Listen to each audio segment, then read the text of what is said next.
নমস্কার আমার প্রিয় দর্শক বন্ধুদের সকলকে স্বাগত জানাই আমার ড্রিমল্যান্ড চ্যানেলে।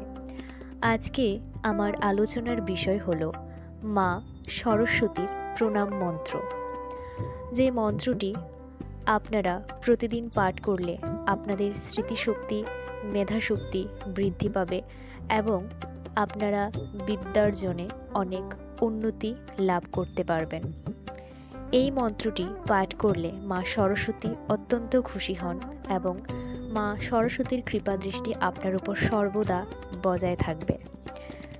তাহলে চলুন সেই মন্ত্রটি কি তা শোনা যাক। ভদ্রকালী নমো নিত্যং সরস্বতী নমো নমঃ বেদ বেদাঙ্গ বেদান্ত বিদ্যাস্থানেব এব চ জয় জয় দেবী চরাচর সারে कुचजग शोभित मुक्ताहारे बिना पुस्तक रंजित हस्ते भगवती भारती देवी नमस्ते।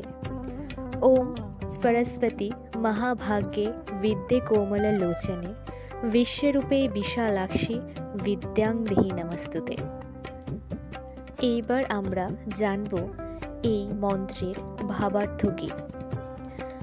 ভদ্রকালী নমো নিত্যং সরস্বতী নমো নমঃ অর্থাৎ ভদ্রকালীকে সর্বদা নমস্কার এবং মা সরস্বতীকে বারংবার নমস্কার। বেদ বেদাঙ্গ বেদান্ত বিদ্যাস্থানেব এব চ অর্থাৎ বেদ, যা 4 প্রকারের বেদ আমাদের হিন্দু শাস্ত্রে আছে। বেদাঙ্গ অর্থাৎ শিক্ষা, গল্প, ব্যাকরণ, নিরুক্ত ছন্দ ও জ্যোতিষ, এই 6টি হল বেদাঙ্গ। বেদান্ত অর্থাৎ উপনিষদ সমূহ। বিদ্যাস্থানেব অর্থাৎ বিভিন্ন বিদ্যার শাখাগুলোকে নমস্কার। জয় জয় দেবী চরাচর সারে কুচযুগ শোভিত মুক্তাহারে। হে দেবী, তুমি স্থাবর ও জঙ্গমাত্মক জগতের সার। তোমার স্তনযুগল মুক্তাহার দ্বারা শোভিতা। তুমি জয়যুক্ত হও, তুমি জয়যুক্ত হও। বিনা পুস্তক রঞ্জিত হস্তে ভগবতী ভারতী দেবী নমস্তে। হে ভগবতী ভারতী, তোমার হস্ত বিনা ও পুস্তক দ্বারা শোভিতা, তোমায় নমস্কার। ওম সরস্বতী মহাভাগ্যে বিদ্যে কোমল লোচনে বিশ্বরূপে বিশালাক্ষী বিদ্যাং দেহি নমস্তুতে অর্থাৎ হে মহা ঐশ্বর্যশালিনী বিদ্যা স্বরূপা পদ্মা নয়ন আয়তা লোচনা সরস্বতী দেবী, আমায় বিদ্যা দাও, তোমাকে নমস্কার।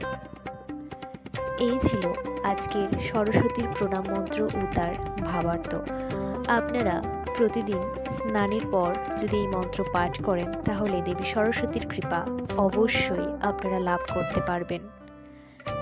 এই মন্ত্রটি প্রতিদিন পাঠ করবেন এবং সরস্বতী পুজোয় যতবার সম্ভব কমপক্ষে দিনে 3 বার হলেও এই মন্ত্রটি পাঠ করবেন। তাহলে মা সরস্বতীর কৃপা এবছর আপনারা লাভ করবেন এবং বিদ্যাস্থানে আপনারা শুভ ফলও দেখতে পাবেন। আজকের এই ভিডিওটি এই পর্যন্তই। ধন্যবাদ।